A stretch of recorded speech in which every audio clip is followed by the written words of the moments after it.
Halo, selamat pagi. Berjumpa lagi bersama saya, Margareta Desi Kristika Ratna. Nah, anak-anak, pada kesempatan kali ini kita akan belajar tentang lingkungan turut mengembangkan diriku sebagai seorang perempuan ataupun laki-laki. Nah, sebenarnya materi ini adalah materi lanjutan dari materi minggu yang lalu, di mana kita diajarkan untuk senantiasa bersyukur karena kita telah diciptakan sebagai seorang perempuan atau laki-laki. Nah, pada kesempatan kali ini kita akan lebih mendalami lagi tentang materi lingkungan, di mana lingkungan ini adalah tempat di mana kita dapat berkembang, mengembangkan diri kita sebagai seorang perempuan ataupun laki-laki. Oke, kita langsung saja untuk mendalami apa sih sebenarnya yang ada di dalam materi ini. Oke, kita langsung saja ke slide yang pertama, di mana slide pertama ini terdapat sebuah pemikiran dasar. Apa sih isinya? Yuk kita simak bareng-bareng. Lingkungan adalah kombinasi. Kombinasi ini adalah perpaduan. Nah, perpaduan itu artinya apa ya? Campuran antara kondisi fisik yang mencakup keadaan sumber daya alam seperti tanah, air, energi surya, mineral, serta flora dan fauna yang tumbuh di atas tanah maupun di dalam lautan. Jadi, lingkungan itu adalah kondisi fisik di mana lingkungan adalah tempat kita berpijak, tempat kita berkembang bersama. Lingkungan merupakan salah satu faktor yang mempengaruhi pembentukan dan perkembangan perilaku. Nah, kita simak bareng-bareng yuk untuk kalimat yang ini. Lingkungan merupakan salah satu faktor yang mempengaruhi pembentukan dan perkembangan. Nah, karena lingkungan ini adalah faktor utama di mana kita sebagai seorang perempuan ataupun laki-laki berkembang, tumbuh, kita bermain bersama teman-teman, kita belajar bersama, kita mengetahui apa yang tadinya kita tidak tahu, akhirnya menjadi tahu. Disitulah lingkungan. Contoh sederhananya, ketika saya bermain bersama teman-teman saya, bermain bersama di sebuah lingkungan, teman-teman saya itu bisa bermain sepak bola. Nah, secara tidak langsung saya bisa belajar bersama mereka, sehingga saya akhirnya dari yang tidak bisa bermain sepak bola, akhirnya saya bisa bermain sepak bola. Lalu kemudian ketika saya tinggal di pinggir pantai misalnya, sudah pasti seseorang yang tinggal di pinggir pantai atau di dekat laut itu pandai apa? Pandai bermain sepak bola, pandai berenang, atau pandai berpidato? Sudah pasti pandai berenang, karena di depan rumahnya atau di dekat rumahnya itu ada air yang sangat banyak ya untuk berenang. Nah, lingkungan fisik maupun lingkungan sosial ini kita lihat. Jadi kita berkembang bersama baik secara lingkungan fisik yang tadi sudah guru jelaskan maupun lingkungan sosial ya. Nah, manusia tidak bisa melepaskan diri secara mutlak dari pengaruh lingkungan, karena lingkungan senantiasa tersedia di sekitar kita. Jadi kita tidak bisa berkembang kalau kita tidak ada di lingkungan itu. Begitu ya.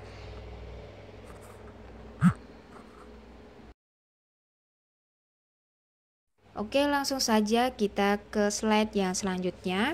Nah, di beberapa slide ke depan ini Bu Guru akan menampilkan sebuah gambar, di mana nanti kalian silakan untuk membandingkan dari ketiga gambar ini, kira-kira mau berbicara apa ya?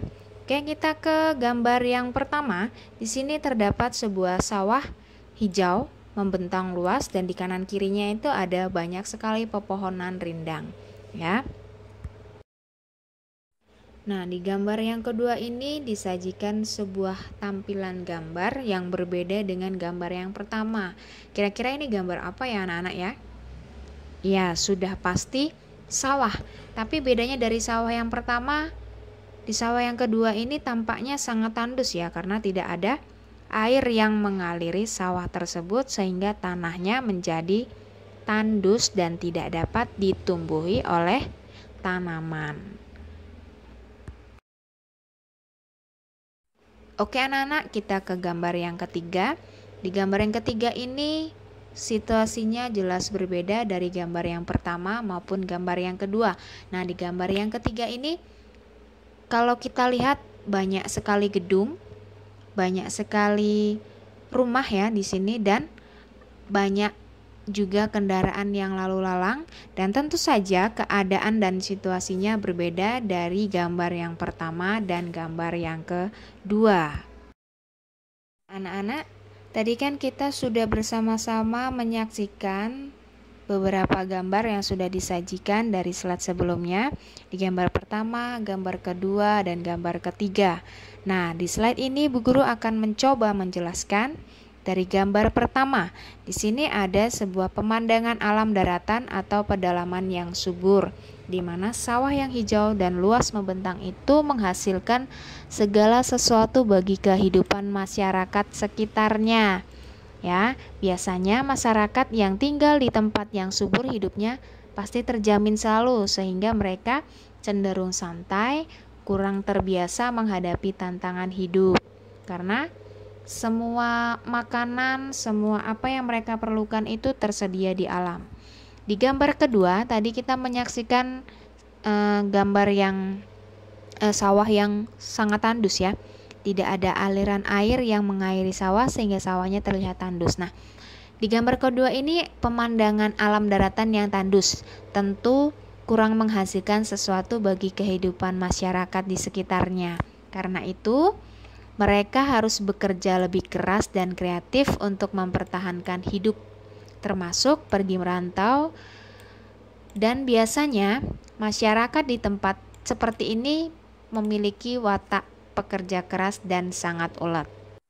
Sedangkan di gambar yang ketiga, tadi kita menyaksikan ada pemandangan alam perkotaan yang sangat padat penduduk ya, dipenuhi dengan gedung-gedung pencakar langit, di mana masyarakat di sini pasti hidupnya sibuk dengan pekerjaan dan aktivitas masing-masing. Jadi kehidupan masyarakatnya cenderung individualistis. Anak-anak, tadi kan kita sudah bersama-sama menyaksikan beberapa gambar yang sudah disajikan dari slide sebelumnya, di gambar pertama, gambar kedua, dan gambar ketiga. Nah, di slide ini Bu Guru akan mencoba menjelaskan dari gambar pertama. Di sini ada sebuah pemandangan alam daratan atau pedalaman yang subur, di mana sawah yang hijau dan luas membentang itu menghasilkan segala sesuatu bagi kehidupan masyarakat sekitarnya. Ya, biasanya masyarakat yang tinggal di tempat yang subur hidupnya pasti terjamin selalu, sehingga mereka cenderung santai, kurang terbiasa menghadapi tantangan hidup. Karena semua makanan, semua apa yang mereka perlukan itu tersedia di alam. Di gambar kedua, tadi kita menyaksikan gambar yang sawah yang sangat tandus ya. Tidak ada aliran air yang mengairi sawah sehingga sawahnya terlihat tandus. Nah, di gambar kedua ini pemandangan alam daratan yang tandus tentu kurang menghasilkan sesuatu bagi kehidupan masyarakat di sekitarnya. Karena itu, mereka harus bekerja lebih keras dan kreatif untuk mempertahankan hidup, termasuk pergi merantau. Dan biasanya masyarakat di tempat seperti ini memiliki watak pekerja keras dan sangat ulet.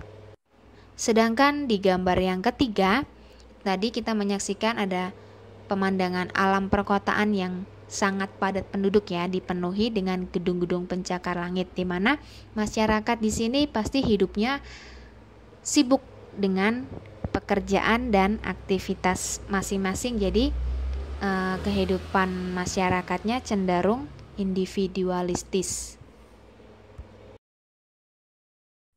Nah, anak-anak, di slide yang terakhir ini, marilah kita bersama-sama menggali sebuah pesan di mana alam lingkungan yang terdiri dari hewan, tumbuhan, air, udara, matahari, bulan, dan bintang telah diciptakan Tuhan bagi hidup kita, di mana Adam dan Hawa sebagai manusia laki-laki dan perempuan pertama dianugerahi keunikan yang lebih khusus. lebih unggul daripada makhluk ciptaan Allah yang lainnya, yaitu sebagai citra, rupa, gambar dari Allah sendiri, di mana kita manusia memiliki akal budi, pikiran, kecerdasan, dan kejujuran. Nah, di tengah lingkungan alam inilah kita manusia diberikan kemampuan untuk menjaga dan merawat alam yang sudah Allah ciptakan untuk kita. Dengan demikian, lingkungan turut mengembangkan diri kita sebagai manusia laki-laki maupun perempuan. Selamat belajar anak-anak, semoga Tuhan memberkati.